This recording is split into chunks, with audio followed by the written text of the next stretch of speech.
শ্রী পরমাত্মনে নমঃ। শ্রী গুরু মহারাজের শ্রী চরণ কমলে জানাই আমার শতকোটি প্রণাম। উদ্ধব দেখতে শ্রীকৃষ্ণের মতো। একবার তিনি বৃন্দাবনে এসেছেন। যমুনার কিনারে সমস্ত গোপীগণের সঙ্গে তার দেখা হলো। গোপীগণ কৃষ্ণগত প্রাণ, কৃষ্ণ বিনা তাদের অন্তর ব্যথিত। গোপীদের কৃষ্ণের প্রতি এই অখণ্ড প্রেম দেখে তিনি অভিভূত। শুরু করছি পরমহংস জ্ঞানানন্দ মহারাজ রচিত গিরিনির্ঝর কাব্যগ্রন্থের অন্তর্গত প্রথম খণ্ডের হর্ষ বিভাগের ৪র্থ নম্বর কবিতা ঊর্ধ্ব এসেছি বৃন্দাবনে। ঊর্ধ্ব এসেছি বৃন্দাবনে, দেখিতে কৃষ্ণের মতো রূপ অতি মনোপুত।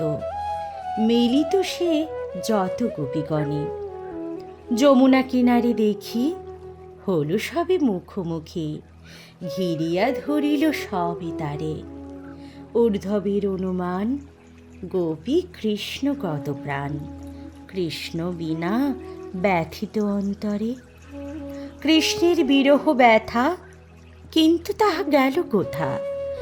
ঊর্ধ্ব সন্দেশ দেবে যেই, দেখিয়া গোপীর ভাব অখণ্ড প্রেম ও প্রভাব। বিরহ যে একেবারে নেই, কেহ গোপী কহে তারে, স্বপনে দেখিনু তারে।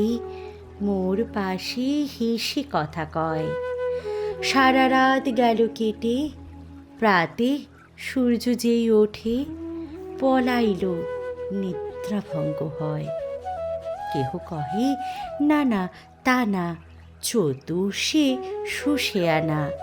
দেখিলাম যমুনার ঘাটে ত্রিভঙ্গ বঙ্কিম ঠাম, রূপ নয়নাভিরাম। যবে দীনমণি বসি পাটে, আনিতে যমুনার জল।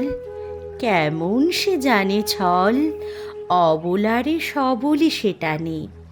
মজাতে সবার মন, রূপ তার সুদর্শন। অনুমান সে কি জাদু জানে। ঊর্ধ্বে ঘিরিয়া সবে বিভাবিত কৃষ্ণ ভাবে। ঊর্ধ্বের নাহি সরে বাণী, সবে গ্রাম্য গোপবালা। জপে কৃষ্ণ প্রেমমালা, পরম সরস সে কাহিনী। হরি ওম তৎসৎ।